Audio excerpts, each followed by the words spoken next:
Yes, in Bilbao, yes. Arratsaldeon, berriz bere.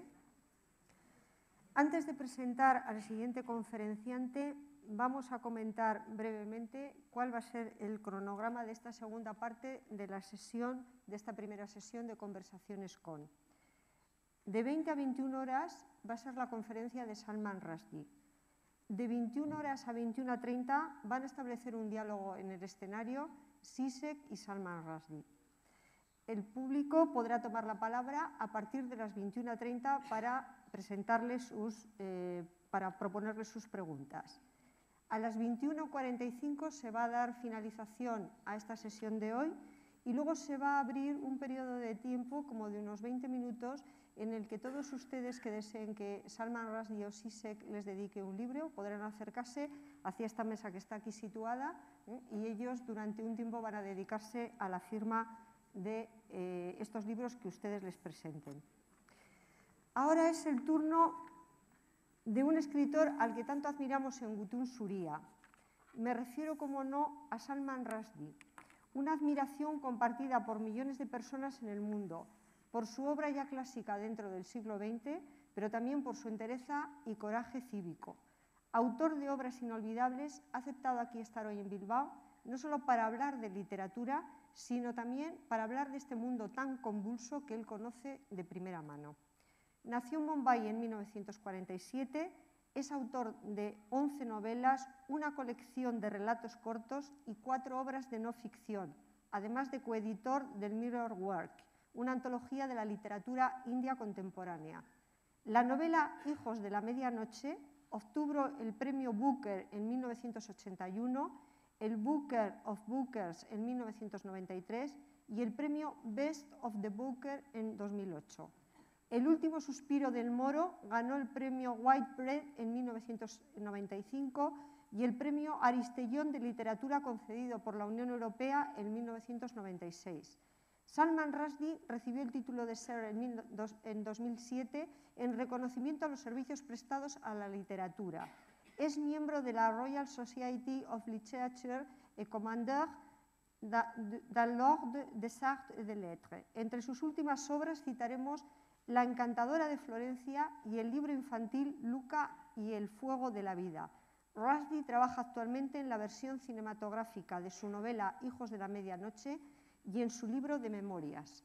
Va a conversar con él PAUL HOLDENGRÄBER, desde hace un año uno de nuestros asesores y director del programa Live from the New York Public Library, en la que ha entrevistado a numerosas personalidades. Desde que llegó a la New York Public Library en 2004, ha dado un vuelco a la programación de dicha institución y bajo el lema «Quiero hacer que los leones rujan», ha dejado atrás las habituales conferencias para presentar un ambicioso programa de conversaciones, debates y performance. Conocido por provocar que sus invitados rebasen los límites de las especializaciones a favor de discusiones más amplias, ha comisariado más de 200 programas sobre temas de actualidad y entrevistado a figuras como Margaret Atwood, Isabel Allende, Bill Clinton, Norman Mailer, Javier Marías, etc. Fundó en 1998 el Institute for Arts and Cultures en Los Angeles County Museum of Arts. En 2003 recibió la distinción de Chevalier des Arts et des Lettres y en 2010 la Cruz de Honor Austríaca de las Ciencias y el Arte. Con ustedes, Salman Rushdie y PAUL HOLDENGRÄBER.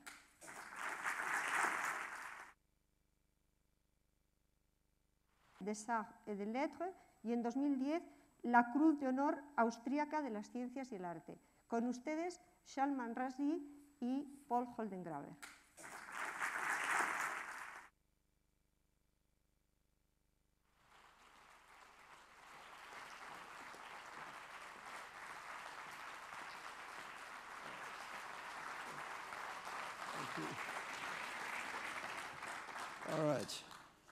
All right. Well, I'm looking forward to talking to you, Salman, here in Bilbao, and I would like to thank Bilbao for all its graciousness in bringing us here. I'm coming with many books just to impress you. I think my backpack is empty now. Let me start by saying, Salman, that in an essay which I very much love called in a collection called Step Across This Line, an essay called Influence. The first line you use there is by the Australian novelist and poet David Malouf, who comes from a notoriously extraordinary family. He says, the Australian novelist and poet David Malouf tells us that the real enemy of writing is talk. And so I think it's quite interesting that we should be now indulging ourselves in a conversation. Well, you notice that I'm not writing. It's true. At this moment, you're not writing. It gets in the way. It does get in the way. One of the things I'd like to talk to you about first is precisely a literary influence. Okay. And the literary influence came to me somewhat as a surprise, and then it became so prevalent in your work that I think, in a way, we should begin this conversation under the sign of William Blake. Okay. In a children's book called Luca, which is in some way a novel that not only celebrates, for instance, video games, but also, and more importantly, fiction and the worlds that can be created in a well-told story, it celebrates the imagination by way of the character of Nobo Daddy. You in fact cite William Blake, perhaps a poet of the imagination par excellence. Why did you gravitate so powerfully towards William Blake for this book?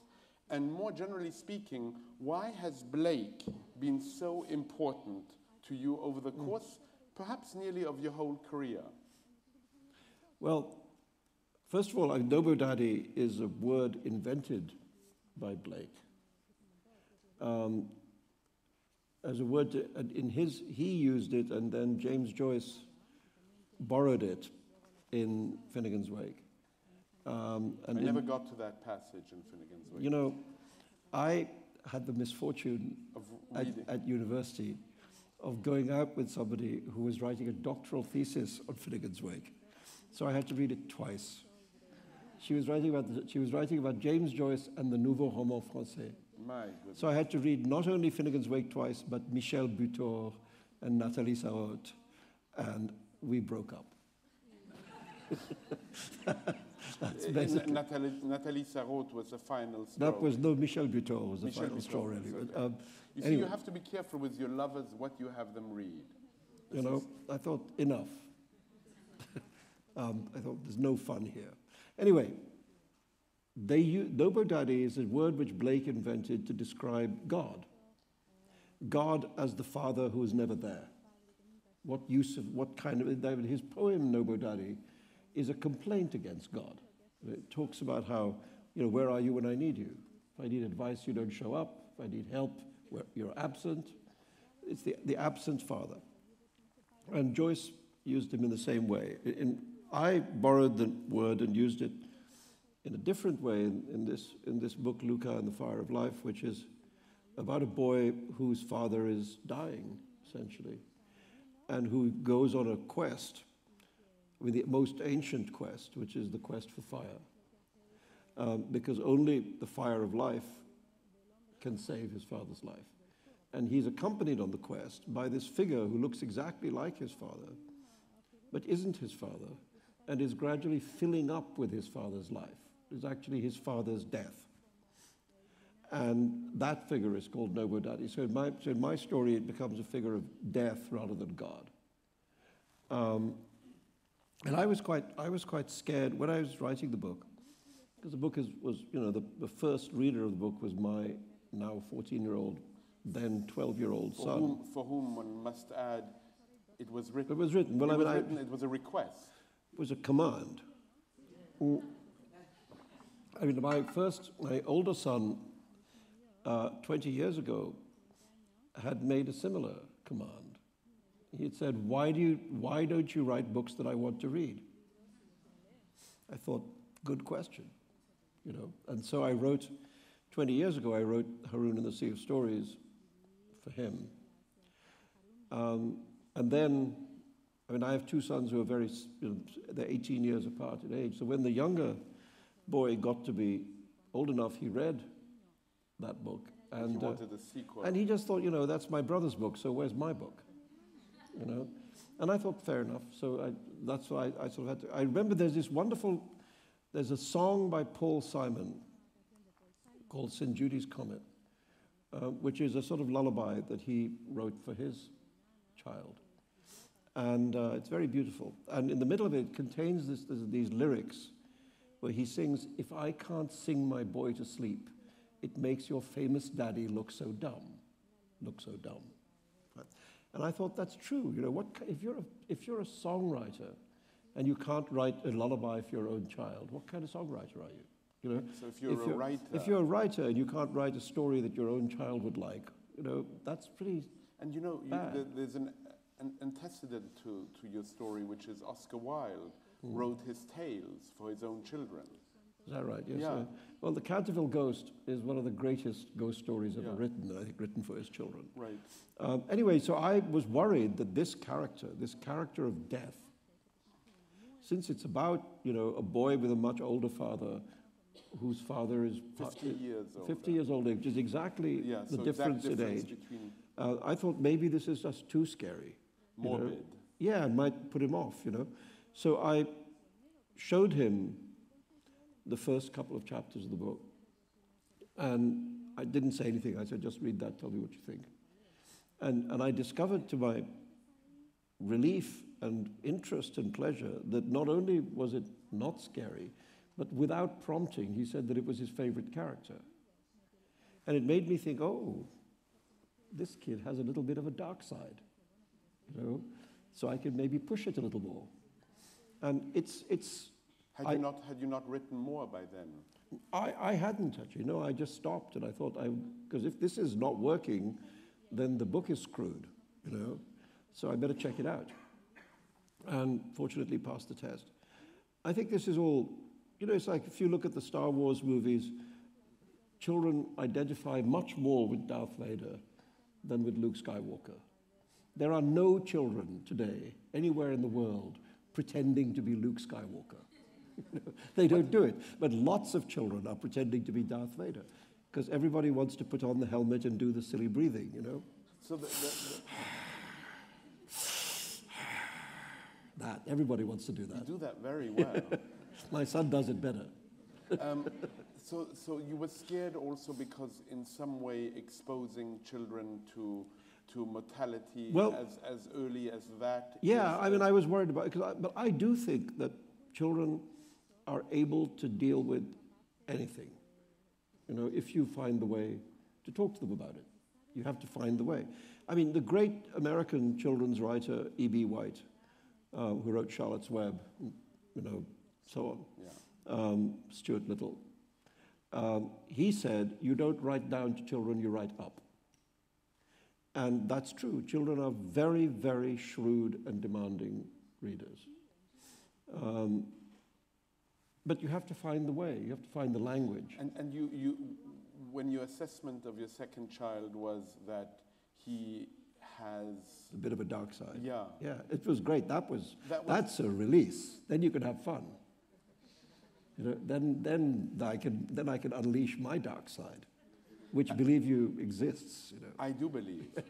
I do believe, and I wonder how much of that dark side you actually, to come back to the subject of Blake. Of Blake, no, of course. You found, and I have this little passage which I wouldn't mind you reading. Reading, all right. Because I think, in a way, I mean, I have two. I have the poem, but I think the passage from the marriage. The marriage. See, I mean, I think those things, the things that Blake looked at in conjunction with each other, the marriage of heaven and hell, the songs of innocence and experience, where he would take these opposites and make them look at each other. I mean, it makes him a very profound mystic writer. And I am a person without a mystical tendency. So I have to borrow it from other people. But Blake's way of talking about it, I could understand. If I read more conventional mystics, like, I don't know, Joan of Arc, St. John the Divine. I'm not interested. I'm not interested. I read the book of Revelations. I think I could do better than that. You know, 4 horsemen, okay. Apocalypse, fine. What are they called? Pestilence. It's a little too allegorical for me. Not interested. But when I read Blake, there's a knowledge of human nature at the heart of Blake, which makes him, to a novelist, he speaks to me very directly. This is a bit about, he's having dinner with some prophets. Yes, exactly. It's called a memorable fancy, this bit. The prophets Isaiah and Ezekiel dined with me, and I asked them how they dared so roundly to assert that God spake to them, and whether they did not think at the time that they would be misunderstood, and so be the cause of imposition. Isaiah answered, I saw no God, nor heard any in a finite organical perception. But my senses discovered the infinite in everything. And as I was then persuaded and remained confirmed that the voice of honest indignation is the voice of God, I cared not for the consequences, but wrote. Then I asked, does a firm persuasion that a thing is so make it so? It's a great line. It is a great line, and I think a line that... He replied, all poets believe that it does. And in ages of imagination, this firm persuasion removed mountains. But many are not capable of a firm persuasion of anything. Then Ezekiel said, the philosophy of the East taught the first principles of human perception. I think he's wrong, actually. I would disagree with Ezekiel in this point. Some nations held one principle for the origin and some another. We of Israel taught that the poetic genius, as you now call it, was the first principle and all the others merely derivative, which was the cause of our despising the priests and philosophers of other countries and prophesying that all gods would at last be proved to originate in ours and to be the tributaries of the poetic genius. It was this that our great poet King David desired so fervently and invoked so pathetically, saying, by this he conquers enemies and governs kingdoms.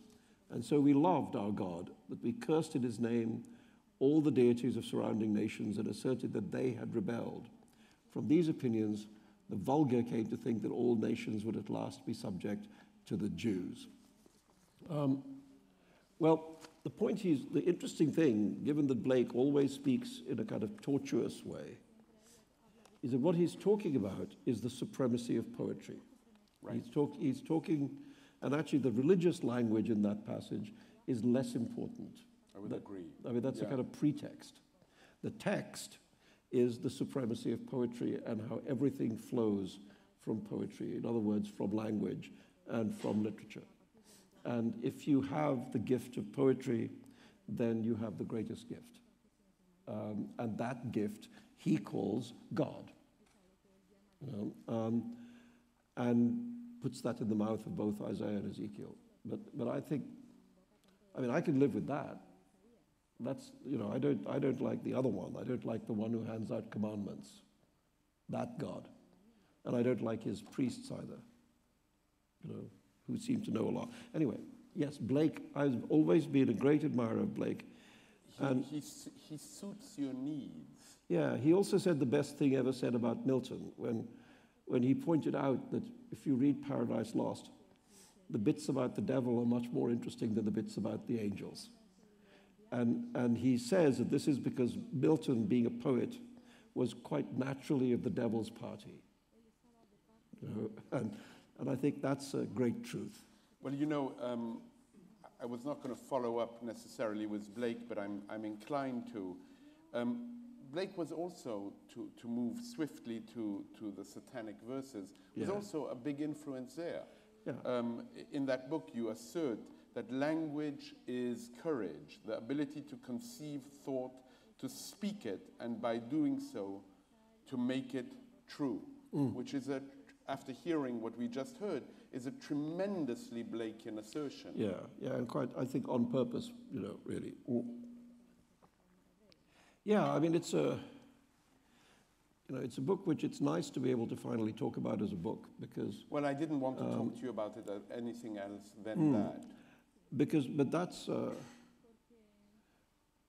it's a book which tries to look at ways in which you can reinvent the world in which you live, you know, which people, I mean, the main characters in the book are people who are uprooted from the country which they came from and who've come to live in another country. They've come from India to live in England, or from Bangladesh in some cases to live in England.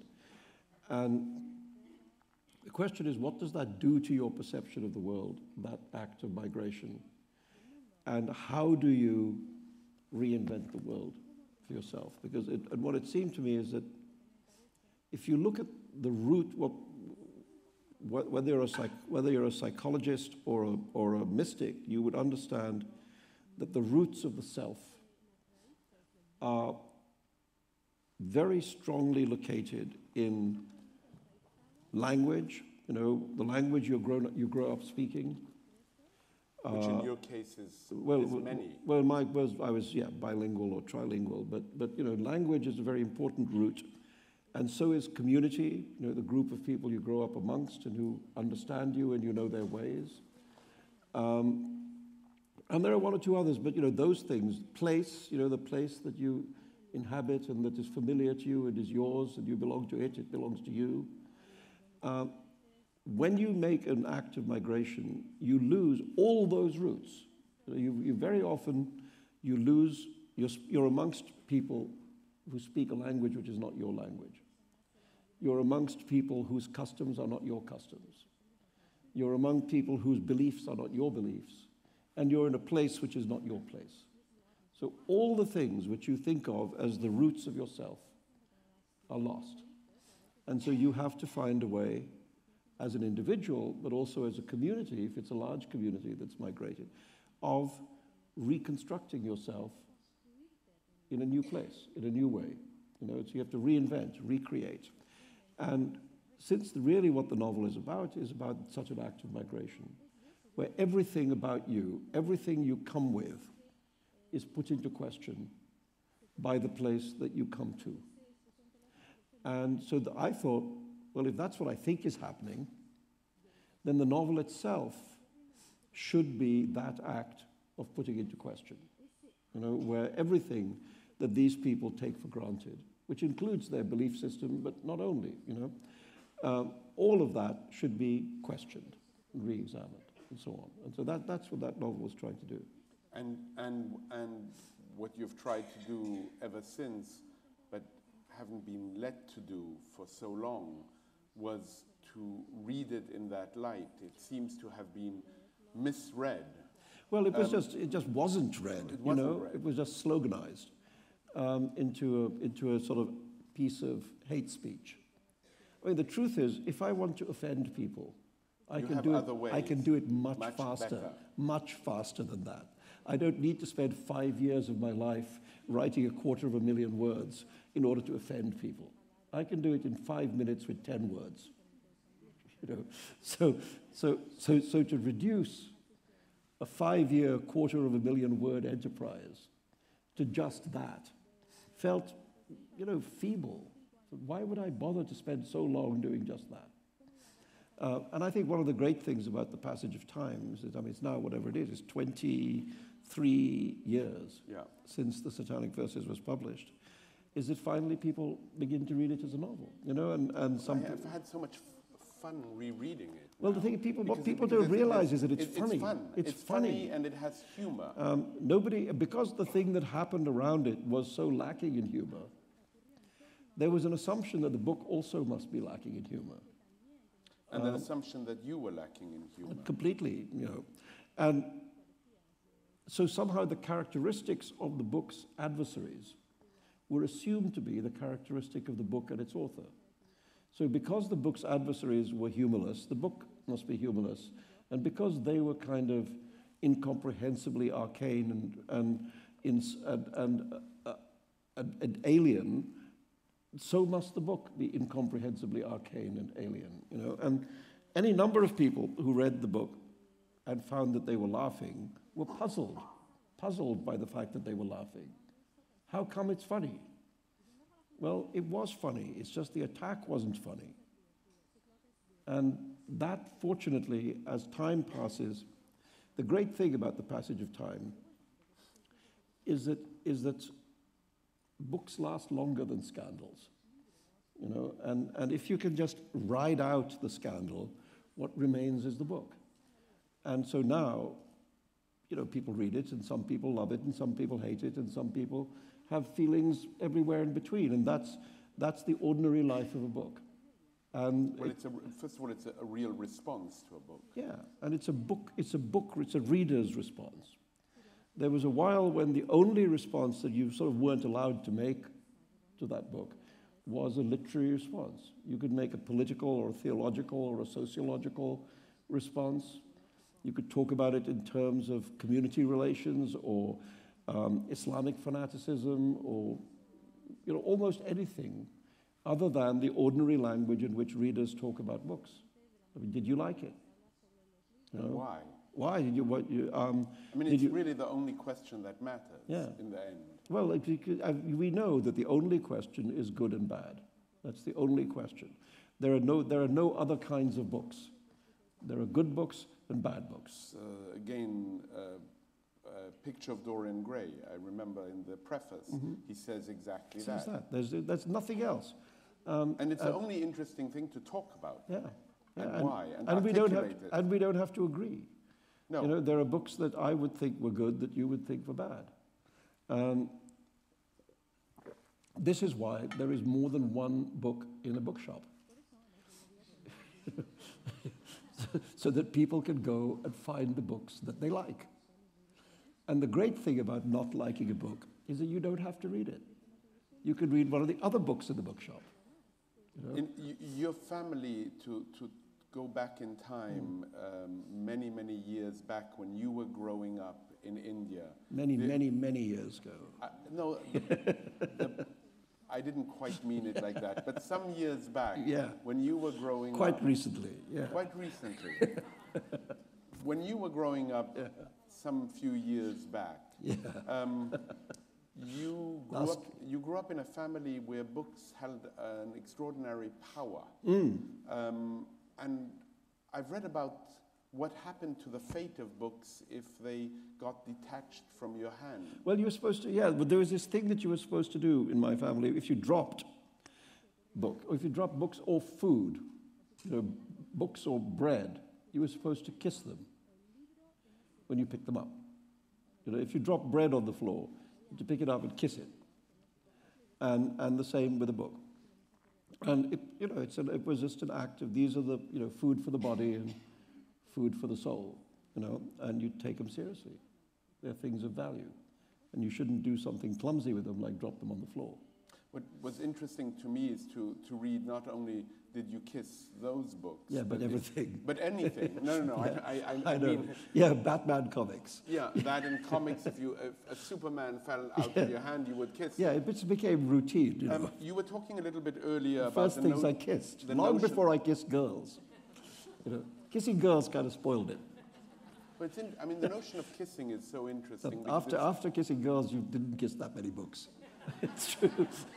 It's true. Or you read books where kissing was going on. But the interesting thing about kissing is precisely it's one of those acts we do where when we do it, we can't talk. Speak for yourself.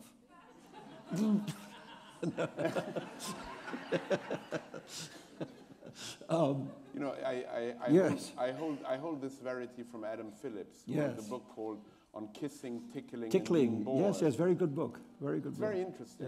But he actually makes this observation that I've always found fascinating, is that you can't tickle yourself. That's true. That's true. That's why we're talking to each other. That's why we need to talk to each other.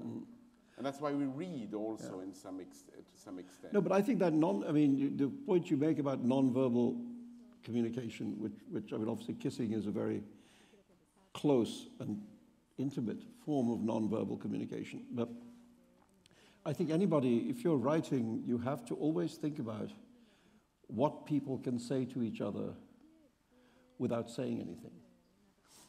Or sometimes what people are actually saying to each other, which is not what they're saying. you know, because we code, don't. So code in some way. Yeah, because often when we speak to each other, there's a thing underneath what we're saying, which is what we're really saying. And how do you communicate that on a page? That here are these people saying, hello and how are you, when actually what they're saying is, I really want to rip your clothes off and get into bed with you. But they don't say that right. Continue that theme. But they don't say that right away. Yeah. You know, it's not what they say after they say hello. But so they have to say a whole lot of other stuff. But what they're actually saying is that. So I mean, desire, for example, is one of the things which is expressed underneath what you say. You know, so. And as a novelist, not easy to. Very difficult to put that truthfully on the page in a way that the reader will understand what's going on. You know, and yet important because a lot of our communication is like that. You know.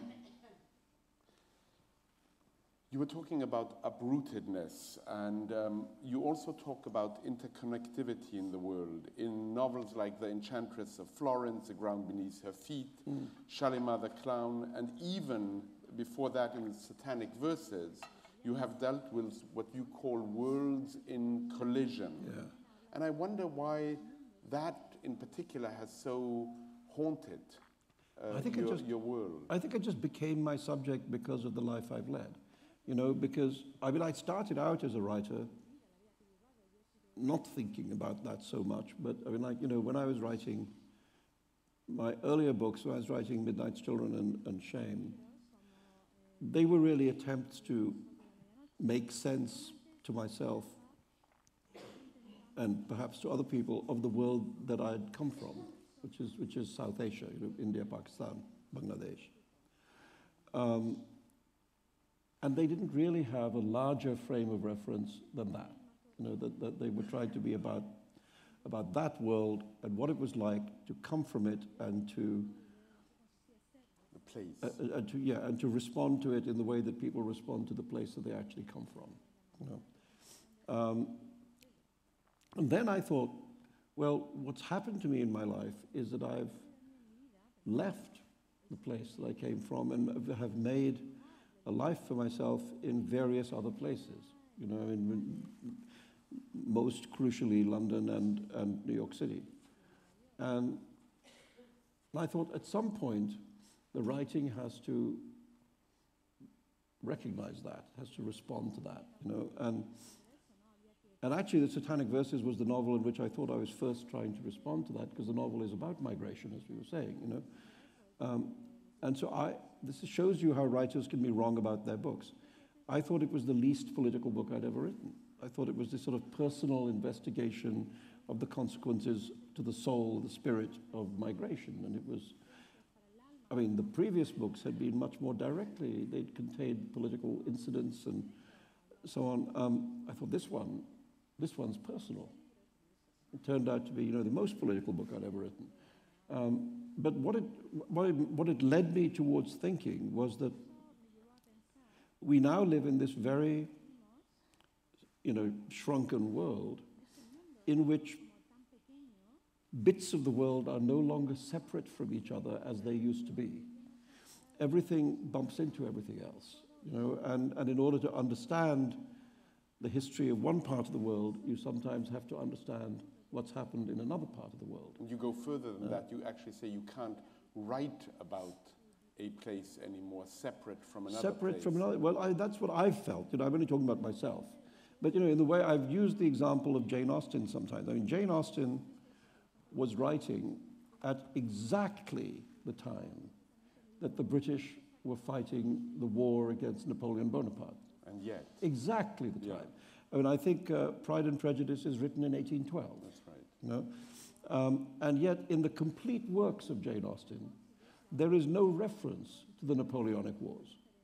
I mean, the British armies show up, British soldiers show up, but the function of the British army in the novels of Jane Austen is to wear smart uniforms and look cute at parties.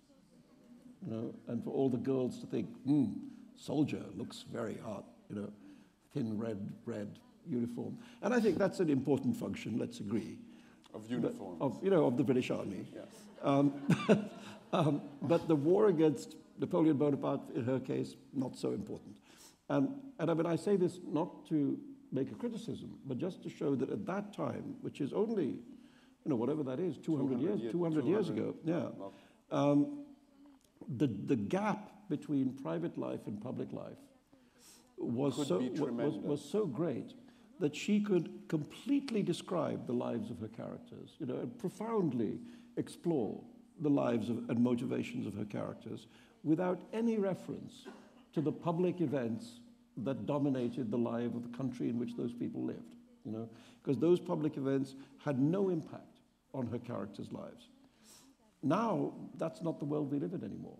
In this essay, Influence, you say, when I first read the novels of Jane Austen, books out of a country and a time far removed from my own upbringing in metropolitan mid-20th century Bombay, the thing that struck me most about her heroines was how Indian, how contemporary they seemed. And you continue by saying Charles Dickens, other great Indian writer, struck me for the first time as a quintessentially Indian novelist. Yeah, no, I do. I think that Charles Dickens and Jane Austen, great Indian novelists. You've heard it from Salman Rushdie here. Charles Dickens, because I felt the portrait in Dickens of these great rotting cities, the London of Dickens, with its slums and its rogues, and its even the rich are kind of diseased, and it felt familiar. Felt like home. I thought, I know where that is. I grew up there. And I think the contemporary Indian cities, Bombay, Calcutta, Delhi, they have, if you read about Dickensian London, they feel like the same place. And so Dickens in some way does, it isn't as though Jane Austen or Dickens in this particular case, Dickens doesn't bring in the world. No, but it's just that the politics can stay. Well, just the daily life, his observation of the street, for example, which is very exact. I found many echoes. And Jane Austen, she writes about these very brilliant, in many cases, very intelligent, very accomplished women who are all trapped by the conventions of the society in which they live and can do very little more than hunt for husbands. So all her novels are quests for husbands, and all of them end with a marriage. Every single novel of Jane Austen ends with a marriage. And yet the women in them are actually quite remarkable women. They're kind of independent-minded, they're unusual, they're sometimes perverse, they sometimes take risks with their lives, etc. But they're trapped in a society which asks them to be only one thing, which is a wife and mother. Two things. And I thought, again, if you look at a lot of the equivalent lives of Indian women today, in the same kind of bourgeois, au bourgeois class structure, they're exactly the same. You'd still have these very able women being pushed into this conventional life. Now, of course, there are in India more women who break out of the mold, and who actually do make more interesting lives for themselves. But you can read that world, the world of Jane Austen, as an Indian parable, and you can see a lot of truth of it. So, yeah, I mean, I think one of the great joys of literature is to be able to pick up a book from somewhere completely like nowhere like your world, and discover that it speaks to your world. And one of those books that did that for you, which goes right to the heart of our topic here, which it was a joy to read, I must say, was your analysis of, and I was going to play some of it, but we can't, was your analysis of the Wonderful Wizard of Oz. The Wonderful Wizard of Oz, where you say there is no place like home, but rather there's no longer any place as home, except, of course, for the home we make, or the home that we are made for, that is made for us in Oz, which is anywhere and everywhere except the place from which we began. And that leads back to one of the very early stories you wrote. First story. First story you wrote, which you're not quite sure if your father was being kind to you to have lost it, or did in fact lose it, or well, he lost did in fact destroy it. Who knows? Yeah, no, but The Wizard of Oz, somehow you have claimed repeatedly that this is perhaps one of the great, if not the greatest, literary influence you had early on. When I was a little boy, yeah, I saw the movie. I mean, I read the book much later. I mean, as a grown-up. But the Judy Garland film, I saw in Bombay, and I wrote this story called Over the Rainbow, originally, which wasn't about Oz. It was about a boy like me walking down a street in Bombay and finding not the end of the rainbow, but the beginning of the rainbow. Rainbow arching up from the sidewalk. And the rainbow rather usefully had steps cut into it. And so he goes over the rainbow and has all kinds of magical adventures. And I wrote the story, and my father got his secretary to type it up. And then he said, you know, you're only, what are you? You're 11. If I give this to you, you're going to lose it, so I'll look after it. And so he lost it. And after he always said he had it. You know, I kept saying, when I grew up and became a writer, I said, Dad, you know that story? Could I have that? He says, yeah, it's at the office, I'll get it for you. I said, well, could I have it, like, today? Why did you want it? Well, because it was... I know it was yours, but there was you were looking for something in it. Because it was the first thing I wrote, and I wanted to see how embarrassing it was. You know, I mean, I think and then I could destroy it. But I just thought, it's mine. I wrote it, give it to me. And he lost it. So, then he died, and we searched his papers. Everywhere. Yeah, it wasn't there. What was it in The Wizard of Oz that was so appealing? Well, the thing that I've come to think of it as being, I mean, I think many things are appealing. I like the Munchkins, you know. And you love the play with words. Yes, I had a fan letter from a Munchkin. I'll tell you about that. But the idea of home. A Munchkin in the question of home in The Wizard of Oz, it's very important. I mean, that's all Dorothy's doing the whole film. Is she wants to get home. But the thing that I thought was the mistake of the film is the idea that there's no place like home. I mean, home is Kansas. Home is in black and white. Oz is in Technicolor. Who would conceivably want to go back there once you'd been there? You know?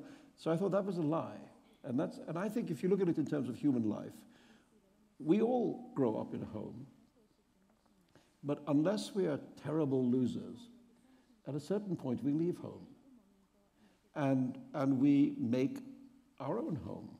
We make a home for ourselves, and then maybe just by ourselves, or maybe with someone else, and that home, which is not the original home, becomes home. You know, the journey we make to create our own home becomes home for us. And I think that's the truth, whereas this idea, and Dorothy, after all, has gone on a really interesting journey. Yeah. And then is asked to go back to the beginning as if it never happened, and agree that it was all a dream. Well, you know, bullshit, I thought. And actually, if you look at the books, the series of books that Frank Baum wrote about The Wizard of Oz, or about Oz,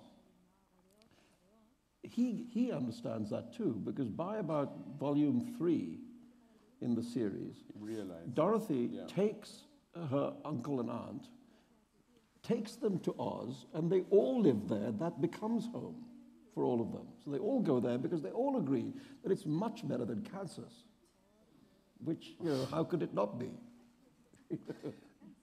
I'm curious, though. I don't want to forget this. My Munchkin fan letter. Yeah. No, when I wrote this piece about The Wizard of Oz, it got published in the New Yorker magazine. And I got this letter from an elderly Munchkin living in a retirement home in Florida, Fort Lauderdale, Florida. And he wasn't just any old Munchkin. He was a featured Munchkin. He played in the film, he plays the coroner, the Munchkin coroner, the one who has to certify that the witch is dead, the one who's been squashed by the house, you know. She's not only really dead, she's really most sincerely dead. You know, let the word at once be spread, the wicked old witch at last is dead.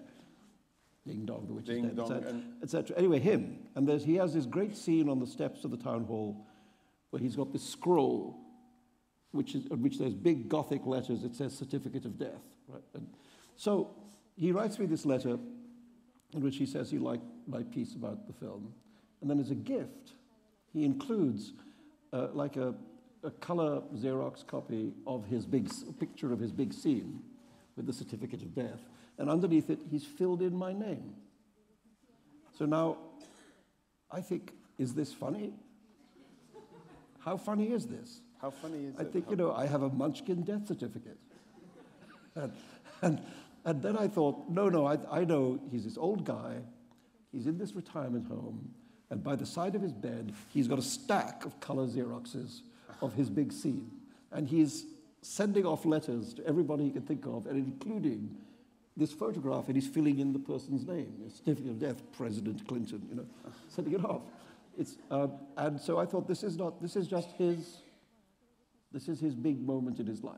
And it's his way of sort of including me in that moment. But what is particularly powerful in that essay is your analysis of the language of The Wizard of Oz. I don't think anybody has paid quite as much attention to it as you as a novelist. What is it about that language, ding dong? I mean, Well, it's magic. You know, language is what creates the magic. And I think it's true of all books, but it's very particularly true of the great writing for children. That the magic is completely in the words. You know, it's true of Alice in Wonderland. It's true of you know, Winnie the Pooh. It's true of The Wind in the Willows. The magic is entirely in the exact sentences.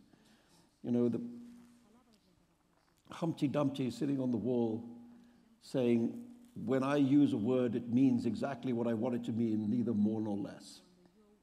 Now that idea that a word can be made to mean whatever you want it to mean is very radical.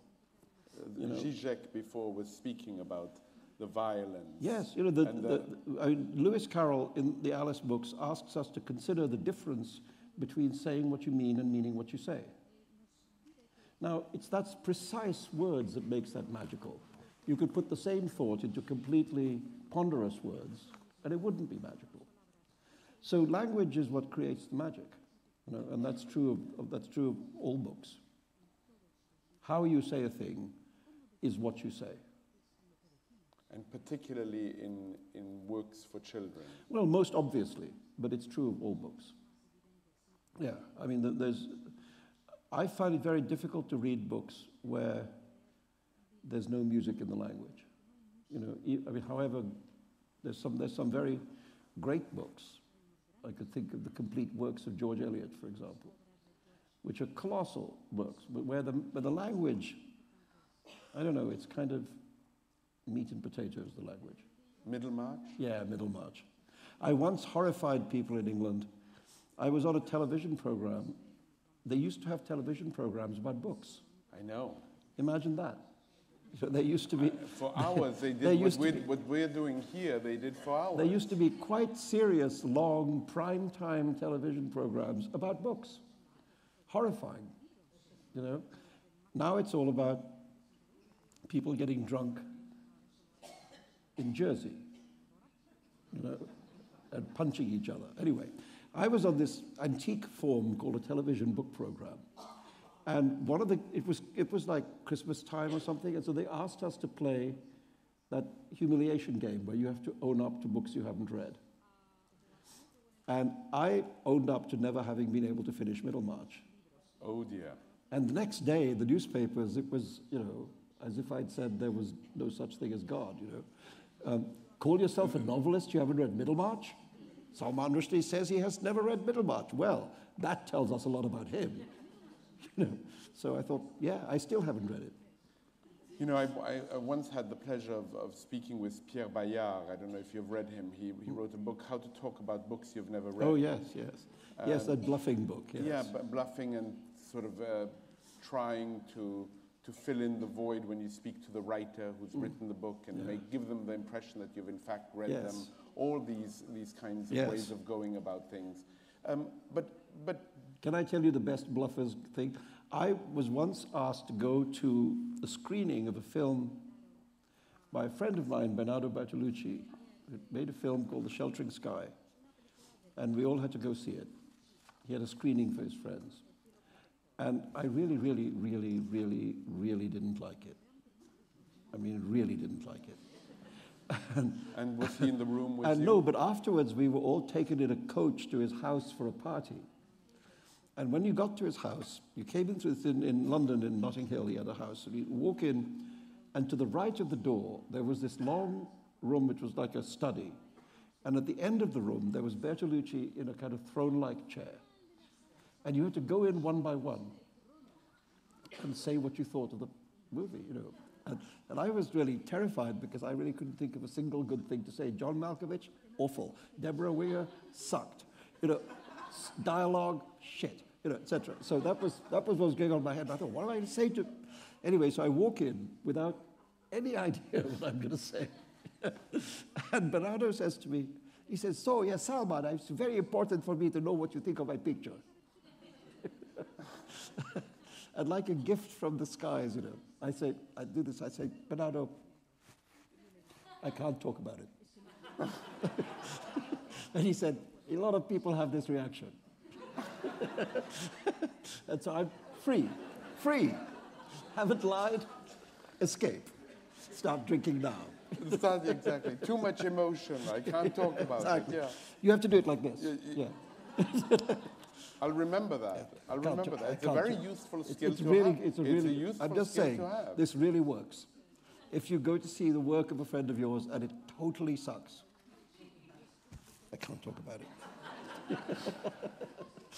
I'll remember that. But, one of the aspects of your work which I find fascinating, I was mentioning earlier Blake, but is also your interest, and it's very much inscribed actually in the narrative for cinema, and it's something we'll soon be speaking about with Slavoj. We'll bring him up on stage. Comrade Slavoj will come on stage in a few minutes.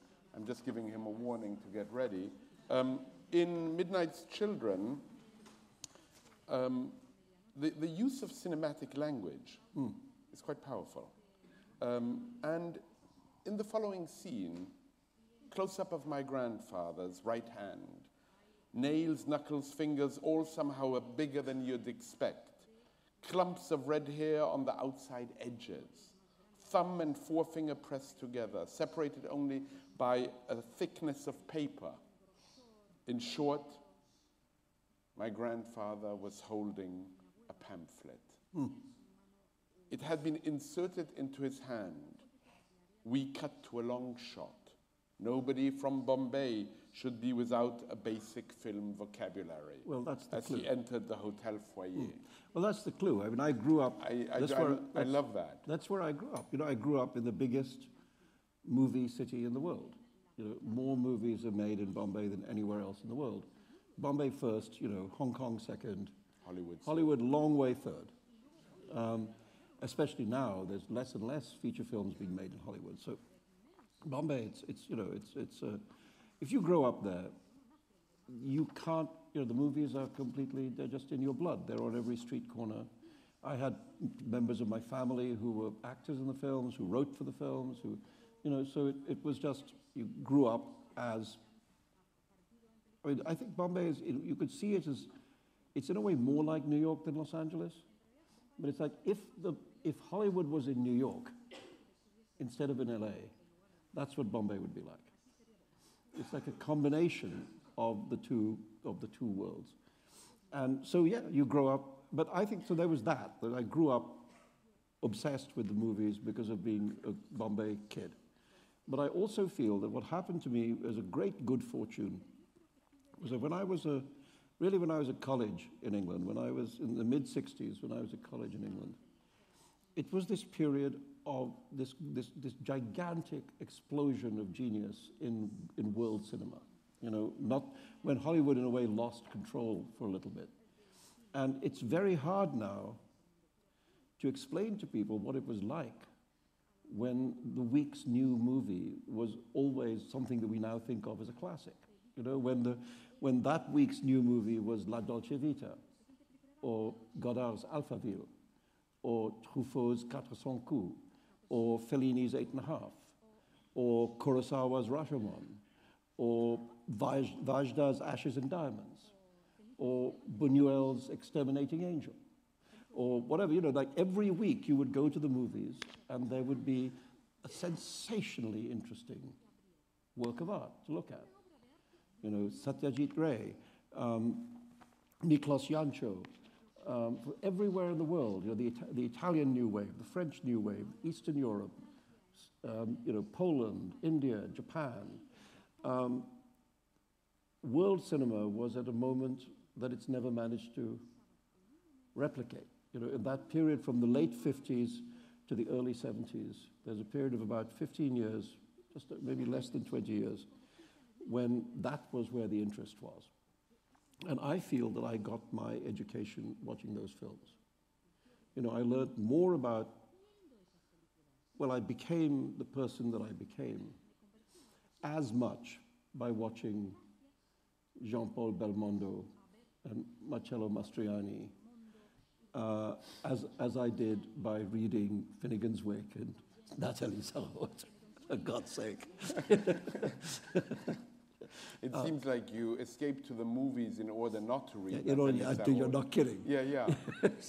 And I mean, there are things that I mean, there are movies that from that period that I still carry around in my head. And the Buñuel, I mean, Buñuel became... I'm glad you mentioned Buñuel, because here we are in well, Bilbao and in Spain. I'm going to say that it was a colossal experience for me. Randomly put, what?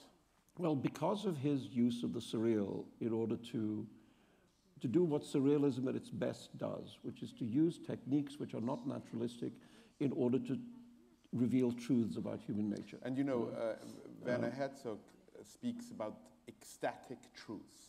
That is the goal of film in some ways, to arrive at that. Yeah, well, I mean, I think my favorite Buñuel movie was always The Exterminating Angel. Right. Because it's so simple. I should say El Ángel Exterminador, where these people go to have dinner and they can't get out of the room. The servants all know, interestingly, the servants all know and mysteriously leave. And there they all are, after dinner, all dressed up to the nines, in the living room of this very fancy house. And there's no door, the door's not shut. There's no barrier, but they all find reasons to not leave, and suddenly they're there for weeks. And they're beginning of Arab Spain. What happened in that encounter between Arab culture or Arab Islamic culture and Spanish Catholic culture always interested me. And I remember when I was quite young going for the first time to Granada and seeing the Alhambra,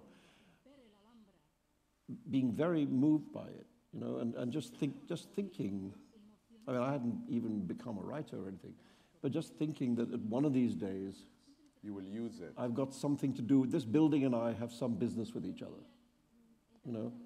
And it took me a very long time. Did it begin that way with the building and I saw architecture in some way? Yeah, it was the Alhambra.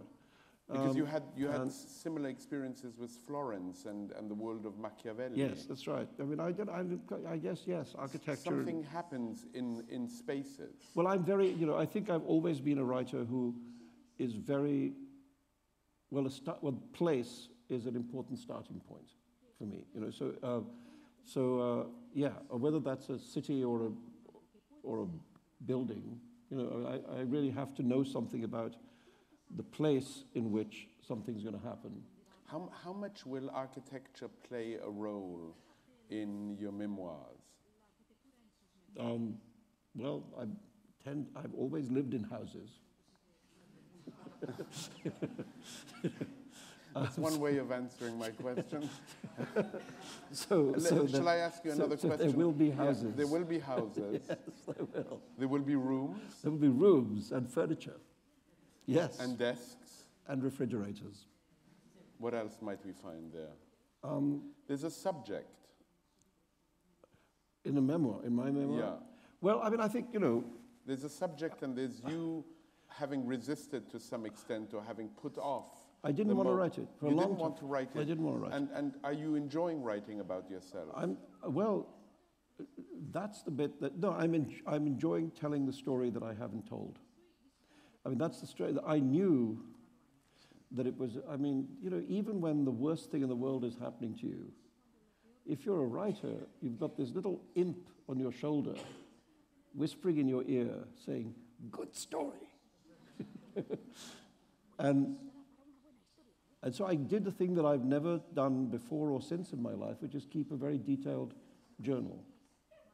So for those like 12 or 13 years that all that stuff was, from about 1988, which is when the Satanic Verses was published, until about the year 2000, which is sort of when everything kind of went back to normal, I did keep a quite detailed journal, which is now, I mean, invaluable. I couldn't have written the book. I couldn't be writing this book without that journal. And I always knew that if anybody was going to write the story, I would like to be the first person to write the story, on account of it the unauthorized autobiography. Yeah, well, you know, it happened to me, and I'm a writer. So, you know, so get out of my way. This is my story. You know, there was a strange moment some years ago where the film director Milos Forman sent me a message through Christopher Hitchens saying that he would like to make a film of my life, and would I be interested, and that he saw it as a companion piece to the film he wrote about what's his name with the pornographic magazines in LA. Hustler. The Hustler magazine what's guy. His name? Larry Flint. The People versus Larry Well, that Flint. must have been very flattering. So I thought, you know, right, so pornography and me, you see those as twins, like those films naturally go together, Milos, you'd say. I thought that wasn't a good idea. But really, I did for a long time feel I wasn't ready to write it, because I felt, I thought it would have been too upsetting to write, you know, and tell me something about, I mean, writers are constantly asked about process, but something about the process of writing that is perhaps not upsetting you, surprisingly. No, I mean, because in the end, it's surprisingly novelistic. You know, in the end, you have to tell a story in a way that people are interested to read it. You know, and that means you have to pay attention to character, and you have to pay attention to form and how a story is unfolded, and you have to give it a kind of narrative form, and sometimes... And what you leave in and what you leave in. And sometimes you have to compress things, you know, you have to put all the things that happened on a particular topic, you know, together, whereas actually they would be interspersed with other events, you know, because life is like that. How resourceful was it for you to have a bad memory? You speak about your what's the word that your mother used? My mother had a forgettery. She had a forgettery, yes.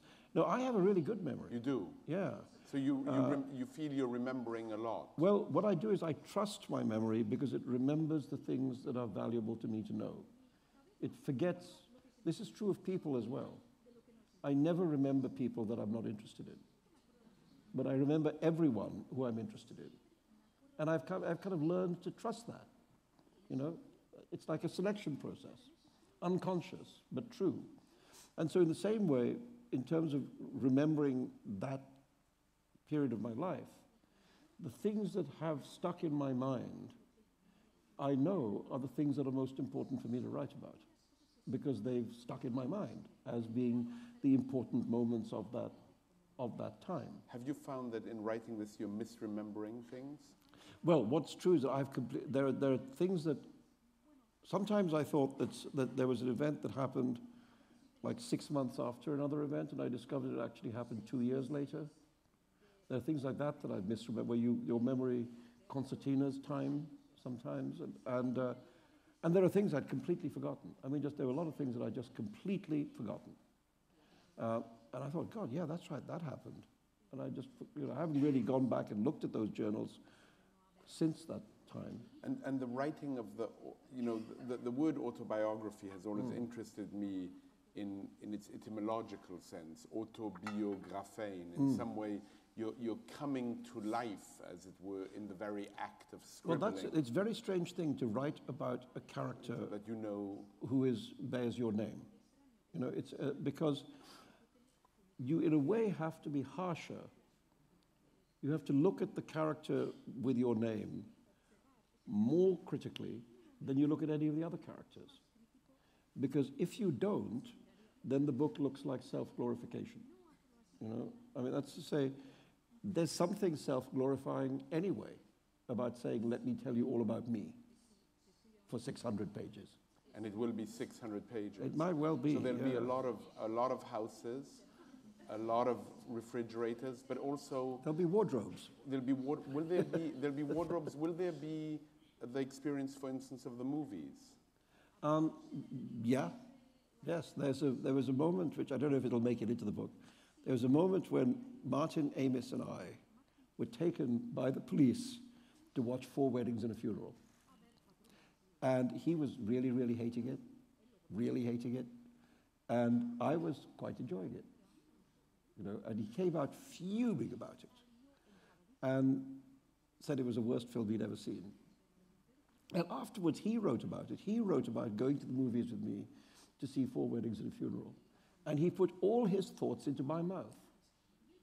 So all the kind of, you know, he made me say, he said, why do you think this film is so popular, Salman? He said. And I said, in his story, well, Martin, don't you realize that the public has really bad taste? Right? So he made me say it. I didn't say that, but I said it in Martin Amis's story. So that's the problem. Will the book in that way be a vindication of certain events? Maybe I have to. Well, there's certain things which I have to correct. Yes, I'm not sure I care enough about 4 Weddings and a Funeral to correct. There are other moments that are more important than that one, I imagine. Yes, there are 1 or 2. Yes. But no, it's turning out to be. I mean, I just felt that I would leave it to instinct. You know, I mean, I've had agents and publishers saying to me for many years now that I should write that book. And I said, you know, I'm just not ready. I'm not ready. I lived through it for all that time. Do I want to revisit it? Why? I don't want to revisit. I've got other books to write. I wanted to, you know, I became a writer to write fiction, and I've got fiction to write, and I'd much rather do that. So I did that for a long time. And I just thought I'll leave it. One of these days, that voice in my head will say to me, you know, it's time to do it. And that's what happened just about a year and a half ago. I thought, you know, maybe I'll do it. And I think... Are there models for what you're doing? You know, it's not... The funny thing about... Because one thinks of, you know, a close friend of yours and someone I know fairly well, someone like Christopher Hitchens, who wrote Hitch 22, which surprised, I think, the world quite a lot. Yes, well, one of the things Christopher did, which I'm not doing, is he left all the women out. He did? He doesn't mention any of the women in his life. You will mention each and every one? Well, I at least mention, yeah. I might do more than mention. Not all of them, actually. No, that would be a short book. No, I mean, I think it was an interesting decision by him, a sort of privacy decision, really, to leave his 2 wives entirely out of the book, so he didn't have to talk about his marriages at all. He talks about his mother and father, but not... His mother and father and his male friends. You know, it's clear that male friendship has been very important to him. Bonding. But the funny thing about writing a memoir is that other people's memoirs don't help you. You know, I mean, I've read, you know, Rousseau's Confessions. I mean, I read, you know, which may be the first European, anyway, autobiography. And I'm a great admirer of Elias Canetti's autobiographical work, you know, The Tongue Set Free and The Torch in My Ear. Torch in My Ear, those books are extraordinary things. Have you read Stendhal's Life of Henri Brulard, which is extraordinary? Exactly, extraordinary. And Garcia Marquez's memoir called, you know, the Living to Tell the Tale. I mean, I think the great thing about the Garcia Marquez book is that it reads like a novel by Garcia Marquez.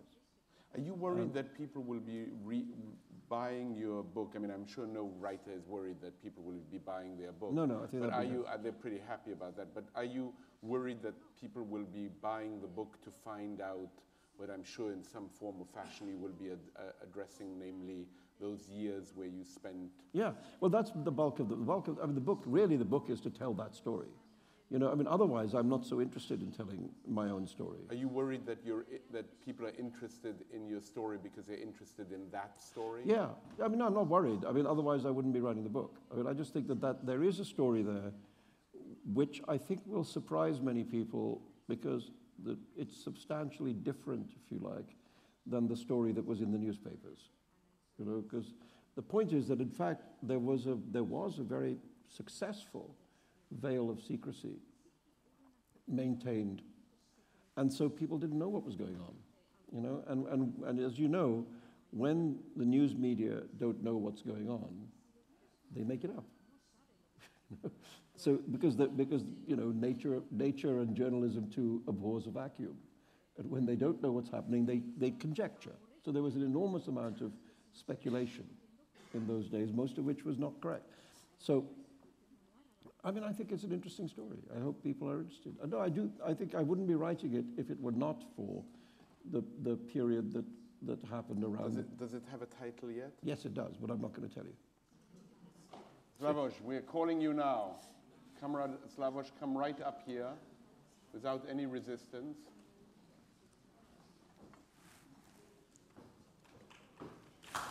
Thank you.